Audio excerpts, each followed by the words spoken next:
राकेश पाल को भारतीय तटरक्षक के 25वें महानिदेशक के रूप में नियुक्त किया गया।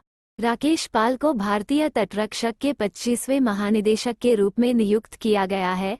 भारतीय तटरक्षक बल 1 फरवरी 1977 को भारतीय जल और विशेष आर्थिक क्षेत्र में निगरानी के लिए सिर्फ 7 जहाजों के बेड़े के साथ अस्तित्व में आया। भारतीय तटरक्षक बल का औपचारिक उद्घाटन 19 अगस्त 1978 को तत्कालीन प्रधानमंत्री श्री मोरारजी देसाई द्वारा किया गया था। आयुष मंत्रालय नई दिल्ली में पारंपरिक दवाओं पर भारत और आसियान सम्मेलन का आयोजन करता है। आयुष मंत्रालय ने आज नई दिल्ली में पारंपरिक दवाओं पर भारत और दक्षिण पूर्व एशियाई देशों के संगठन आसियान का एक सम्मेलन आयोजित किया।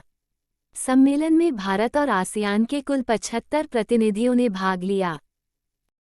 भारत हिंदी भाषा को बढ़ावा देने के लिए संयुक्त राष्ट्र में $1 मिलियन का योगदान देता है। संयुक्त राष्ट्र में भारत के स्थायी प्रतिनिधि राजदूत रुचिरा कंबोज ने घोषणा की कि भारत ने संयुक्त राष्ट्र में $1 मिलियन का स्वैच्छिक योगदान दिया है।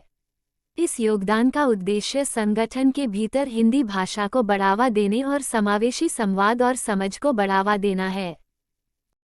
मालदीव में एशियाई सर्फिंग चैंपियनशिप में भारतीय सर्फ टीम ने कांस्य पदक जीता। भारतीय सर्फ टीम ने मालदीव के थुलिस्तु द्वीप में आयोजित एशियाई सर्फिंग चैंपियनशिप में कांस्य पदक जीता। इस चैंपियनशिप में एशिया के 18 देशों ने हिस्सा लिया था। भारतीय सर्फिंग महासंघ ने एक टीम भेजी जिसमें पुरुष वर्ग में 4 वरिष्ठ सर्फर और अंडर 18 वर्ग में 2 सर्फर शामिल थे। 6 में से 5 सर्फर तमिलनाडु से थे। अंतर्राष्ट्रीय चंद्रमा दिवस 20 जुलाई। महासभा ने 2021 में बाहरी अंतरिक्ष के शांतिपूर्ण उपयोग में अंतर्राष्ट्रीय सहयोग पर अपने संकल्प 76/76 में अंतर्राष्ट्रीय चंद्रमा दिवस घोषित किया, जो संयुक्त राष्ट्र द्वारा 20 जुलाई को प्रतिवर्ष मनाया जाने वाला एक अंतर्राष्ट्रीय दिवस है। अंतर्राष्ट्रीय चंद्रमा दिवस अपोलो 11 चंद्र मिशन के हिस्से के रूप में चंद्रमा पर मनुष्यों द्वारा पहली लैंडिंग की सालगिरह का प्रतीक है। विश्व शतरंज दिवस 20 जुलाई। शतरंज के खेल के बारे में जागरूकता बढ़ाने और दुनिया भर में शतरंज खिलाड़ियों की सराहना करने के उद्देश्य से हर साल 20 जुलाई को अंतर्राष्ट्रीय शतरंज दिवस मनाया जाता है। शतरंज को राजाओं का खेल कहा जाता है और यह अपनी बौद्धिक गहराई के लिए लोकप्रिय है।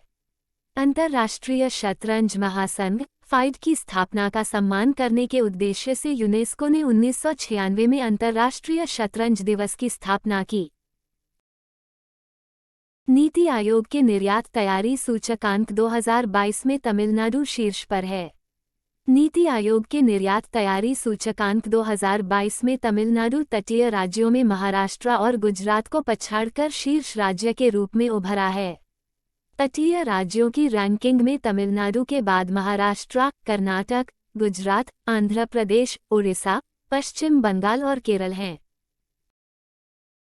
भारतीय शटलर सात्विक साईराज रनकीरेड्डी ने सबसे तेज बैडमिंटन शॉट का गिनीज विश्व रिकॉर्ड बनाया। स्टार भारतीय शटलर सात्विक साईराज रनकीरेड्डी ने बैडमिंटन में किसी पुरुष खिलाड़ी द्वारा सबसे तेज शॉट लगाने का गिनीज वर्ल्ड रिकॉर्ड बनाया है। उन्होंने खेल के दौरान अपने स्मैश से 565 किलोमीटर प्रति घंटे की रफ्तार दर्ज की। सात्विक, जिन्होंने अपने साथी चिराग शेट्टी के साथ हाल ही में इंडोनेशिया ओपन जीता, ने मई 2013 में मलेशियाई टैन बून हियोंग द्वारा बनाए गए एक दशक पुराने रिकॉर्ड को तोड़ दिया। Henley passport index 2023। सिंगापुर दुनिया के सबसे मजबूत पासपोर्ट के रूप में जापान को पीछे छोड़ देता है। अद्यतन 2023 हेनले पासपोर्ट इंडेक्स ने सिंगापुर को दुनिया भर के 227 में से 192 यात्रा स्थलों तक वीज़ा मुक्त पहुंच के साथ दुनिया के सबसे शक्तिशाली पासपोर्ट के रूप में रखा है। 3 यूरोपीय देश जर्मनी, इटली और स्पेन 190 वीज़ा मुक्त गंतव्यों के साथ एक स्थान आगे बढ़े और संयुक्त रूप से दूसरे स्थान पर रहे। जापान को तीसरा स्थान दिया गया। एसजेवीएन ने एमओपी द्वारा स्वच्छता पखवाड़ा पुरस्कार 2023 में प्रथम पुरस्कार जीता।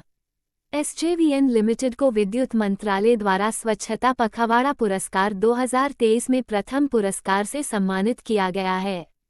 एसजेवीएन के अध्यक्ष एवं प्रबंध निदेशक सीएमडी अनिल शर्मा ने नई दिल्ली में एक समारोह में विद्युत मंत्रालय के सचिव पंकज अग्रवाल से पुरस्कार प्राप्त किया। स्वच्छ भारत अभियान के लिए जागरूकता पैदा करने के लिए की गई पहल के लिए सार्वजनिक उपक्रमों का मूल्यांकन कई मापदंडों पर किया जाता है।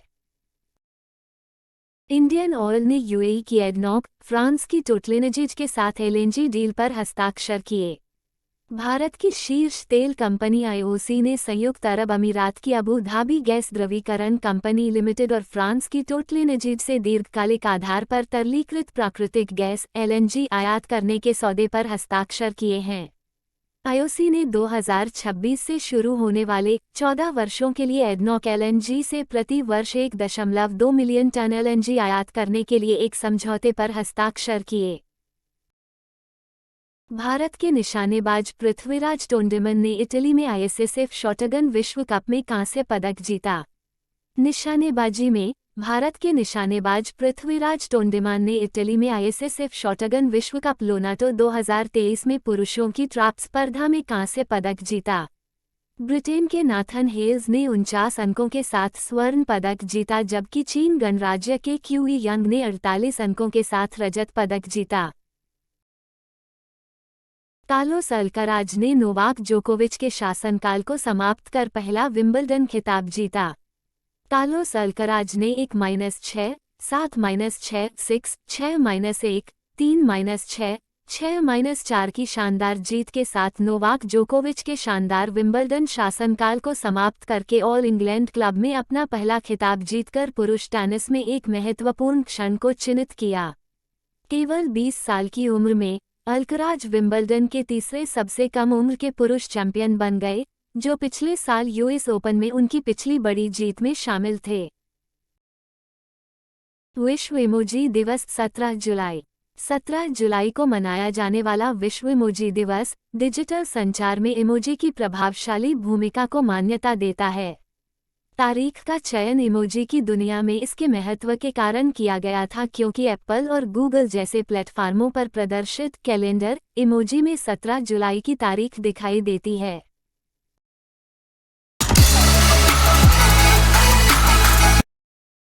ऐसे ही अपने YouTube चैनल टर्निंग पॉइंट को देखते रहें और समर्थन करते रहें। इस तरह के और अधिक सूचनात्मक वीडियो देखने के लिए और नीचे कमेंट सेक्शन में अपनी प्रतिक्रिया लिखें। धन्यवाद। Keep learning and keep growing.